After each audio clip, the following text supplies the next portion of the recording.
apparently is being looted at this time. This may be the flashpoint of the unrest.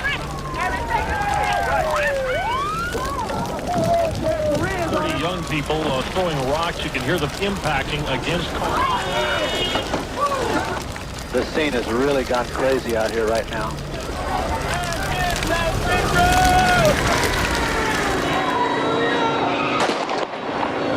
Too many officers feel that if your face is black in this city, then you are viewed as a criminal. You have brought dishonor to the city of Los Angeles, and you should resign. There's tremendous tension in those streets. We hope it will not explode.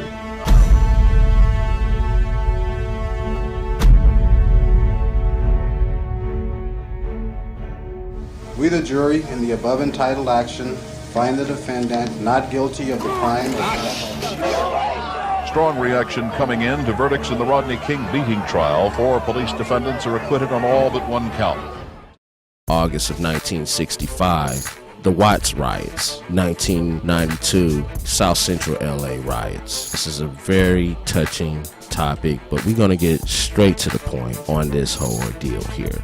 15-year-old female by the name of Latasha Harlins. She was shot in a convenience store on March 16, 1991. Businesses that were owned by the Koreans. I went to school with her. It's funny that out of that time period, I think 5, 6 of my friends died, you know? 2 of them died from suicide, and we already know what happened with Latasha. And I can touch on that because as a child growing up in South Central LA, walking into a liquor store, I'm just looking for something to buy, and then here it is. Everywhere I look, I see this Korean following me in the store as if I'm going to steal something, which is uncalled for, and it's not right. Yeah. And I experienced that in that time growing up in South Central LA. That's all I heard was Latasha Harlins, and it made me feel good. I know she would have never thought that because of something that happened to her set Los Angeles on fire. I want to say peace to that sister. Sometimes it's kind of fucked up that it takes a life to make change.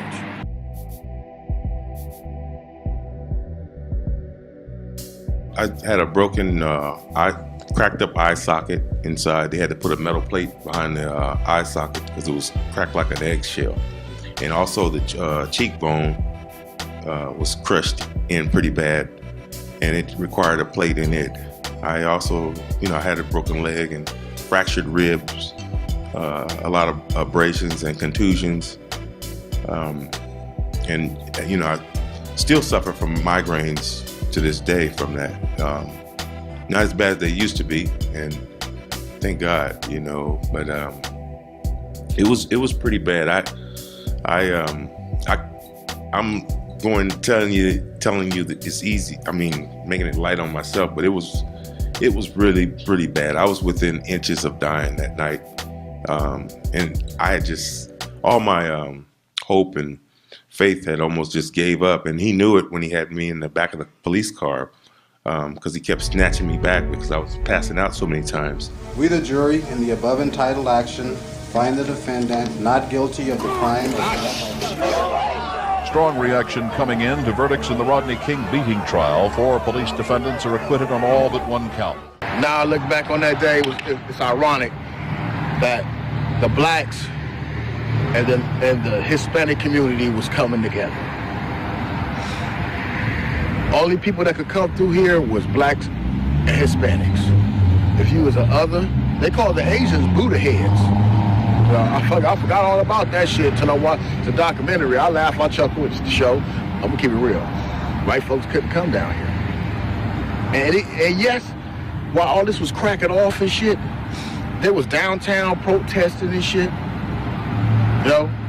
This whole city erupted. I saw news coverage, helicopter shots of all these buildings, all these stores, all these gas stations, all these buildings on fire. Lots of smoke everywhere. Yeah. And I don't know why this image always stuck in my mind. But there was a particular church that was that was burned down. I don't believe it was the same one, but actually come to find out that the church that my parents and I grew up in, that church was burned down during the riot. Oh man. Yeah, that was my only connection to the riots at the time, as far as just remembering a church being burned down and them showing it on TV. Yeah. And then coming to find out later that a church that the whole family grew up in once we came out to LA, that was burned down. So that's kind of the extent of my memory. So let me turn it around. Let me put my little journalist cap on. What was your experience? I grew up on 79th Street between Hoover and Figueroa.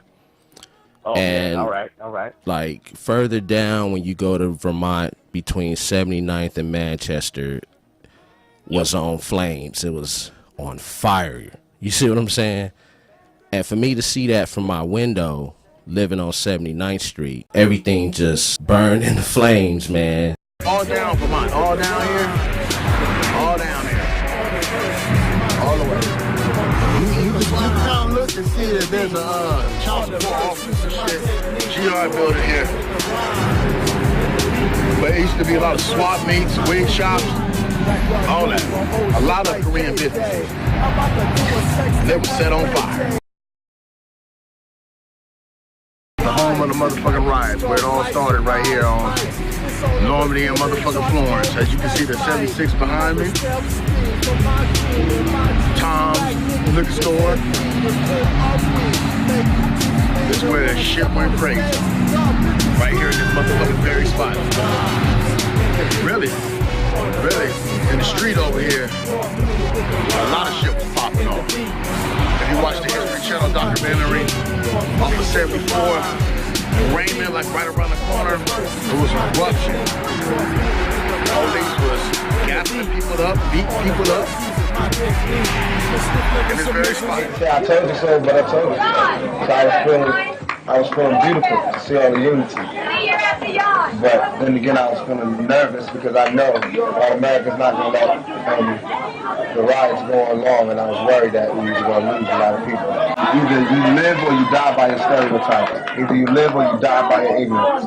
Yeah, it was a lot of looting. It was a whole lot of that, and police could not even come into South Central LA because Chief Daryl Gates was like, nah, you know.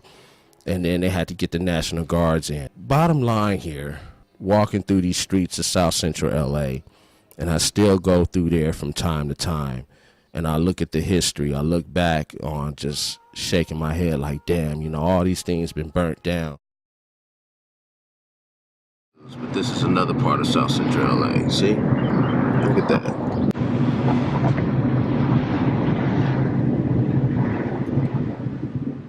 And this area over here is a predominantly black community. See? As you can see. And right here where we're gonna go is where it all began, where it all happened with these riots. When you get to 81st, you're gonna make a left.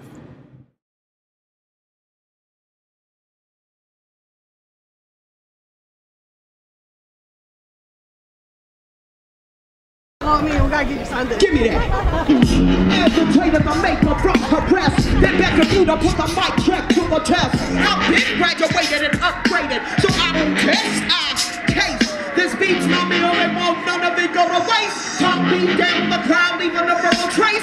She's fat like lace of this sector. When I abduct the mic, it's like an isolated incident going down.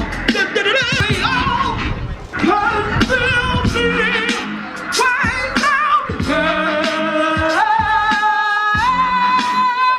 3 seconds into the tape, Powell strikes Rodney King in the face. 2 more days till May Day. Watch us. 1 day like today, they'll realize there's no future without us, or this place we call home.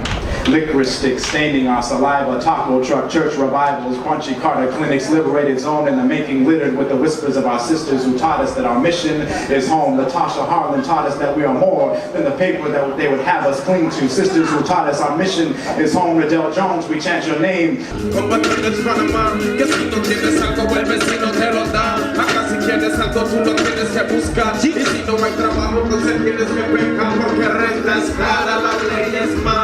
Sin papeles tú no eres nada, ni como humano te tratan.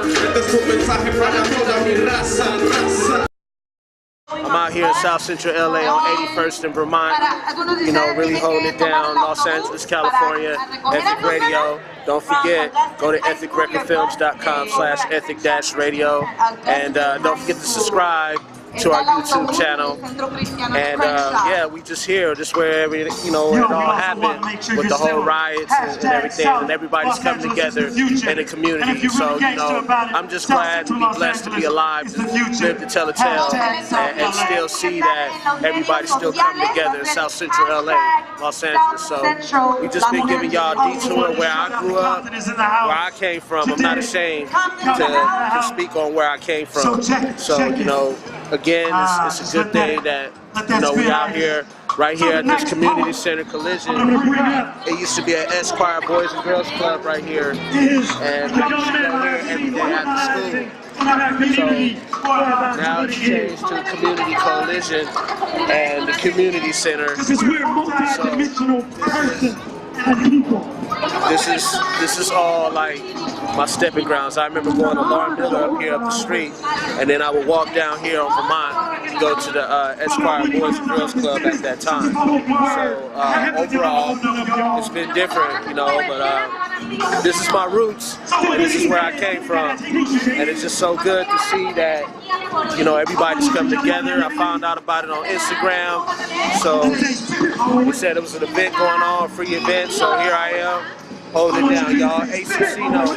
Again, don't forget to tune in to Ethic Radio, alright?